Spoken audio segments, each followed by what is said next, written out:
اللہ تبارک و تعالی ارشاد فرما رہا ہے کہ یا ایھا الذین آمنوا اطیعوا اللہ واطیعوا الرسول واولی الامر منکم. یہاں مخاطب ہے اللہ تبارک و تعالی ایمان والوں سے، آمنو کہہ کر ایمان والوں سے، اور حکم عطا فرما رہا ہے، حکم دے رہا ہے کس بات کا کہ اطیعوا اللہ، اللہ کی اطاعت کرو، واطیعوا الرسول، اور اللہ کے رسول کی اطاعت کرو، وَأُولِي الْأَمْرِ مِنْكُمْ، اور تم میں جو اولی الامر احکامات والے ہیں، یا سادے لفظوں میں کہہ دیجئے کہ جو حکومت والے ہیں، جو صاحب اقتدار ہیں، ان لوگوں کی اطاعت کرو. فَإِن تَنَازَعْتُمْ فِي شَيْءٍ، اور اگر تم کسی بھی قسم کے اختلاف میں مبتلا ہو جاؤ، فَرُدُّوهُ، تو پھر جاؤ، رجوع کر لو، لوٹو، الی اللہ، اللہ کی طرف، والرسول، اور اس کے رسول کی طرف. اس وقت ہے کہ جب کسی بات میں اختلاف میں پڑ جاؤ. ان کنتم تؤمنون باللہ والیوم الآخر، اگر تم ایمان لاتے ہو اللہ پر اور یوم آخرت پر، ذالک خیر و احسن تأویلا، تو اللہ تبارک و تعالی فرما رہا ہے کہ یہ بہتر ہے، اس کا انجام سب سے اچھا ہے. سب سے پہلا حکم کیا دیا اللہ تبارک و تعالی نے؟ مخاطب کس سے ہے؟ ایمان والوں سے. حکم کیا دے رہا ہے؟ اللہ کی اطاعت کا، یعنی کہ اللہ نے جو احکامات نازل فرمائے ہیں ان احکامات کو تسلیم کرنے کا، ماننے کا، اپنا سر جو ہے اللہ کی بارگاہ میں جھکانے کا. اور اس کے بعد واطیعوا الرسول، اور پھر فرما دیا کہ اللہ کے رسول کی بھی اطاعت کرو، یعنی اللہ کے رسول جو تمہیں حکم دیں اس بات کو بھی تم نے ماننا ہے، اس پر بھی عمل کرنا ہے. وَأُولِي الْأَمْرِ، اور اس کے بعد جو فرمایا وَأُولِي الْأَمْرِ، یعنی ان لوگوں کی جو صاحب اقتدار یعنی حکومت والے ہیں، جو اہل اقتدار ہیں، ان کی بھی جو ہے اطاعت کرو. تو یہاں پر اللہ کے رسول اور حکومت والوں کی اطاعت کا یہاں پر قرآن پاک کی اس آیت میں اللہ تبارک و تعالی ارشاد فرما رہا ہے. تو حضور علیہ الصلوۃ والسلام کی اطاعت، اللہ کی اطاعت، اس میں بے شمار احادیث مبارکہ اس تناظر میں آتی ہیں کہ حضرت ابو ہریرہ رضی اللہ تعالیٰ عنہ سے روایت ہے کہ حضور پرنور صلی اللہ تعالی علیہ وسلم نے ارشاد فرمایا، جس نے میری اطاعت کی اس نے اللہ عز و جل کی اطاعت کی، اور جس نے میری نافرمانی کی گویا اس نے اللہ تبارک و تعالی کی نافرمانی کی. یعنی معلوم یہ ہو رہا ہے کہ اللہ کی اطاعت، حضور علیہ الصلوۃ والسلام فرما رہے ہیں کہ میری اطاعت سے جڑتی ہے، اللہ کے رسول کے حکم ماننے سے ہے، اور اللہ کے حکم کی نافرمانی کا مطلب ہے کہ اللہ تبارک و تعالی کی نافرمانی کی. جس نے میرا حکم مانا اس نے اللہ کا حکم مانا، جس نے میرا حکم نہیں مانا اس نے اللہ کا حکم نہیں مانا. یہ واضح طور پر اللہ کے رسول صلی اللہ تعالی علیہ وسلم اپنی نافرمانی کو اللہ تبارک و تعالی کی نافرمانی بتا رہے ہیں. اور یہ ایسا نہیں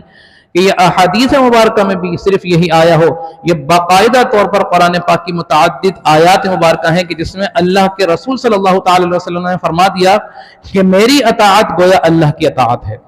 اور میری نافرمانی گویا اللہ تبارک و تعالی کی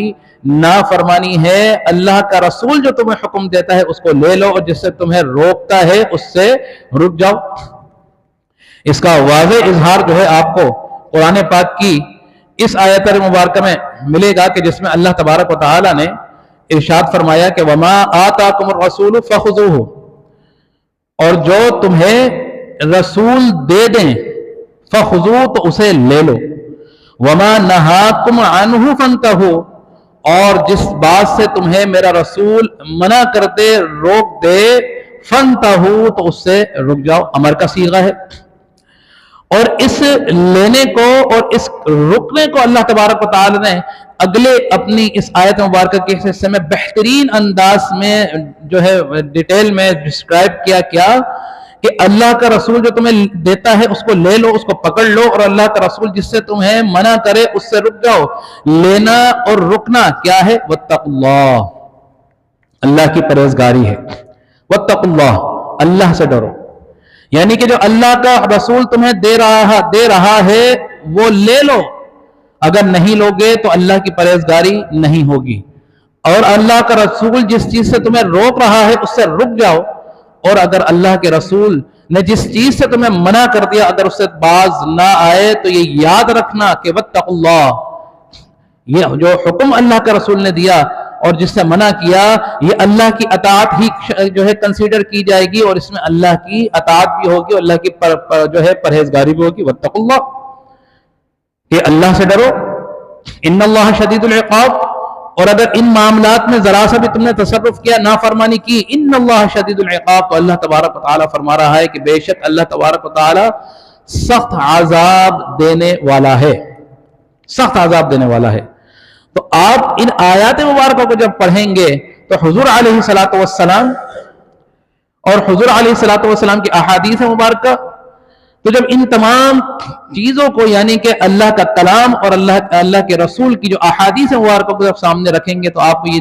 واضح طور پر سمجھ میں آئے گا اور واضح طور پر آپ کو نشانیاں ملے گی کہ دراصل اللہ کے رسول کا حکم اللہ کا حکم ہے،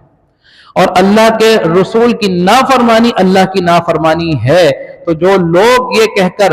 اس بات کو کہ جی مبالغہ آرائی کرتے ہیں کہ اگر اس طرح کیا تو ہم خدا نخواستہ اللہ کی نافرمانی کی طرف مبتلا ہو جائیں گے، تو ایسا نہیں ہے۔ اور بہت سے لوگ تو اس کو شرک تک پہنچا دیتے ہیں، بدعت تک پہنچا دیتے ہیں۔ قرآن پڑھ لیجئے جہاں پر اللہ تبارک و تعالیٰ واضح طور پر فرما رہا ہے کہ وَمَن يُطِعِ الرَّسُولَ فَقَدْ أَطَاعَ اللَّهَ۔ ایک اور آیت مبارکہ ہے نا وَمَن يُطِعِ الرَّسُولَ فَقَدْ أَطَاعَ اللَّهَ، کہ جس نے اللہ کے رسول کی اطاعت کی فقط اطاع اللہ، تو بے شک اس نے اللہ کی اطاعت کی۔ تو مختلف جگہوں پر اور ایک مرتبہ سے زیادہ مقامات پر اللہ تبارک و تعالیٰ بار بار یہ فرما رہا ہے کہ حضور کی نافرمانی اللہ کی نافرمانی ہے۔ اس بات سے آپ کو حضور علیہ الصلوۃ والسلام کی شان کا بخوبی اندازہ ہونا چاہیے، کیونکہ اللہ کے رسول صلی اللہ علیہ وسلم نے فرمایا کہ اللہ تبارک و تعالیٰ فرماتا ہے کہ محبوب اگر ہمیں آپ کو اس دنیا میں بھیجنا مقصود نہ ہوتا تو ہم اس کائنات کی بزم کو ہی نہ سجاتے، ہمیں یہ مقصود ہی نہ ہوتا کہ اس کائنات کو سجاتے، یعنی کہ یہ جو پورا کا پورا ایک انتظام اللہ کے نبی اللہ تبارک و تعالیٰ نے انسانوں کے لیے دنیا کے اندر قائم کیا ہے، گویا حضور علیہ الصلوۃ والسلام کی آمد ہی کا توسط ہے۔ تو یہ حضور علیہ الصلوۃ والسلام کی یہ شان مبارکہ ہے۔ اختتام اس پر کروں گا کہ جہاں پر یہ بات آئی کہ اللہ اور اس کے رسول کے اطاعت، تو حضرت ابو موسیٰ اشعری رضی اللہ تعالیٰ عنہ سے روایت ہے کہ حضور پرنور صلی اللہ تعالیٰ علیہ وسلم نے ارشاد فرمایا کہ میری اور اس چیز کی جس کے ساتھ اللہ تعالیٰ نے مجھے بھیجا ہے، مثال اس شخص کی سی ہے کہ جو اپنی قوم کے پاس آتا ہے اور آ کر کہنے لگتا ہے کہ میری قوم، میں نے اپنی آنکھوں سے ایک ایسا لشکر دیکھا ہے کہ وہ لشکر اگر قریب آ گیا اور تم نے اپنی حفاظت نہیں کی تو وہ لشکر تمہیں تباہ و برباد کر ڈالے گا، تو لہٰذا حفاظتی اقدامات اختیار کر لو، اپنی حفاظت کر لو۔ تو اب اس قوم میں دو گروہ بن گئے، ایک وہ گروہ کہ جو حضور علیہ الصلوۃ والسلام کے اس حکم سے حفاظتی تدابیر اختیار کرتے ہوئے جو اندیشہ تھا، جو لشکر آ رہا تھا، اس لشکر سے بچنے کے لیے اس نے حفاظتی اقدامات کیے اور وہ اس جگہ سے منتقل ہو گئے کسی سیف جگہ پر۔ لیکن ایک وہ دوسرا جو ہے وہ گروہ تھا جنہوں نے حضور علیہ الصلوۃ والسلام کی اس بات پر غور نہ کیا اور اس نے اپنی حفاظتی تدابیر اختیار نہیں کی، تو گویا ہوا یہ کہ جب وہ لشکر اس قوم میں داخل ہوا تو اس کو نیست و نابود کر دیا، اس کو صفائے ہستی سے مٹا دیا۔ تو گویا حضور علیہ الصلوۃ والسلام نے فرمایا کہ میری مثال اور میرے ساتھ جو اللہ نے جو چیز بھیجی ہے، یعنی قرآن پاک جو اللہ تبارک و تعالی نے بھیجا ہے، اس کی مثال ایسی ہے کہ حضور علیہ الصلوۃ والسلام نے فرما دیا کہ ایک لشکر تھا، تو اس لشکر کو حضور علیہ الصلوۃ والسلام نے پہلے ہی آگاہ کر دیا، اور جو لوگ اس سے حفاظت تدابیر اختیار کر کر محفوظ مقام پر منتقل ہو گئے تو وہ بچ گئے، اور جن لوگوں نے اس کو ہوا میں اڑا دیا تو اللہ تبارک و تعالیٰ فرماتا ہے کہ وہ لوگ تباہ و برباد ہو گئے۔ تو حضور علیہ الصلوۃ والسلام کی مثال بھی ایسی ہے، وَمَا آتَاكُمُ الرَّسُولُ فَخُذُوهُ، کہ جو چیز حضور اللہ کے رسول تمہیں دے دیں اسے لے لو، اور جس چیز سے منع کر دیں اس سے رک جاؤ۔ تو لہذا اس آیت مبارکہ میں اللہ تبارک و تعالیٰ اپنے اور اپنے رسول کی اطاعت کا حکم دے رہا ہے، اور تیسری اطاعت اولو الامر کی ہے،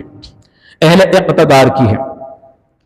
لیکن وہ اطاعت کس صورت میں کی جائے گی؟ وہ اطاعت اس صورت میں کی جائے گی کہ جب اہل اقتدار، مقتدرہ، اہل حکومت کے لوگ جب قرآن و سنت پر عمل کرنے والے ہوں گے، اگر ایسا ہو کہ ان کے اعمال، ان کے احکامات ایسے ہوں جو قرآن سنت کے موافی ہوں، تو مفسرین کرام فرماتے ہیں کہ اس صورت میں اہل حکومت کے احکامات کو نہیں تسلیم کیا جائے گا۔ تو لہذا